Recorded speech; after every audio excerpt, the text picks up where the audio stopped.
Thank you. I now recognize Mr. Van Drew for 5 minutes for questions. Thank you, Mr. Chair. Let me start by saying a few words about Garrett Graves.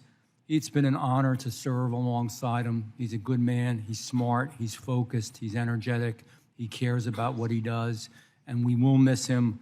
And I want him to know as he looks over these videos of this hearing that we do appreciate him, that I wish him the very best, and that he has a great future. He's got a lot of good things he's going to do. You know, what I'm going to speak about today is not what I thought I was going to speak about a week or 2 weeks ago. And I'm going to be very blunt. We have a serious problem with our airspace.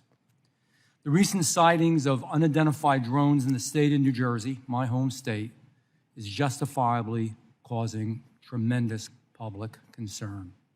These drones are large, they're sophisticated, we don't know for sure who's controlling them, and the FAA's current capabilities cannot even locate them on radar.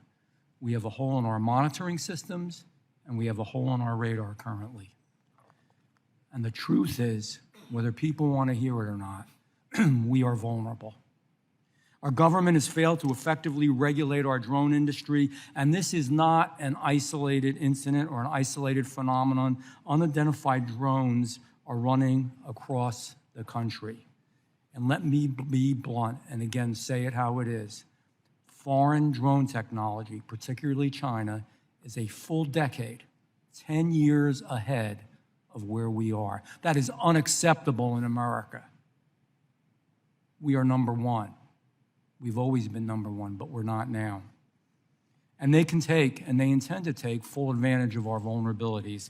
I've learned, for real, that there is circumstantial evidence that there is an Iranian mothership off the east coast of the United States, and that's launching these drone incursions.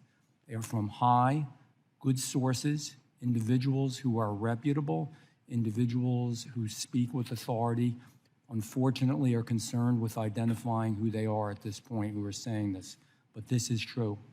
It's unacceptable, and it's frightening, and our government has to act. And I say this not only as a member of Congress from the state of New Jersey, but I say this as someone who loves America like we all do who are in this room. We must build a national drone infrastructure. We must control our airspace, and we must protect the American people. The unfortunate reality is that this current administration has allowed our nation to fall behind the rest of the world, and that is unacceptable. This Congress passed the FAA reauthorization to promote a strong and regulated drone industry. The bill included a mandate. We worked on this bill, my office, as did other offices. We did a lot on it. Include a mandate for the FAA to develop rules, and you all know what this means, for beyond visual line of sight operations. It's a critical capability for the drone industry that we need to have, but it's only one of the many steps that we must take. We are already years behind the rule. The reauthorization unequivocally directed the FAA to advance the rule-making process. We gave them, as some of you know, and this committee knows, until September 16th, which is now 3 long months ago. But President Biden's Office of Management has again delayed its release. Frankly, this is not the only area of technology that we've heard this about. They've failed to move from 5G to key safety technologies. Our nation's innovation is being hampered by big, burgeoning, non-functional bureaucracy.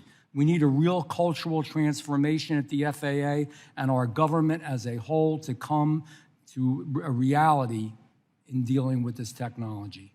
We need an organizational structure at the FAA that is bold, an organizational structure that's ambitious, and advancing our American technology so that we are number one.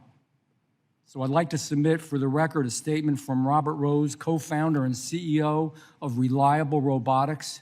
Chairman, I'd like to submit this for the record. They are an advanced aviation safety technology company that has endorsed the proposals I've put forward to reform the FAA. This committee must work with our new president, President Trump, to make the United States of America the most dominant drone power in the world. We lead, we don't follow. That's America. This is about our safety. It's about our national security. It's about our future as a nation. The United States of America, the greatest country on the face of the earth. It is real, and we have to get on the stick. We have to do what's right. So there isn't a few seconds left, but I thank you. I gave you my speech. I know some of you know, and I've spoken to before, this is a big deal. This is a real big deal. It's happening right now in my state as we speak, and it's a serious threat, whether anybody wants to admit it or not. Mr. Chairman, I yield back. Thank you. Without objection, so ordered.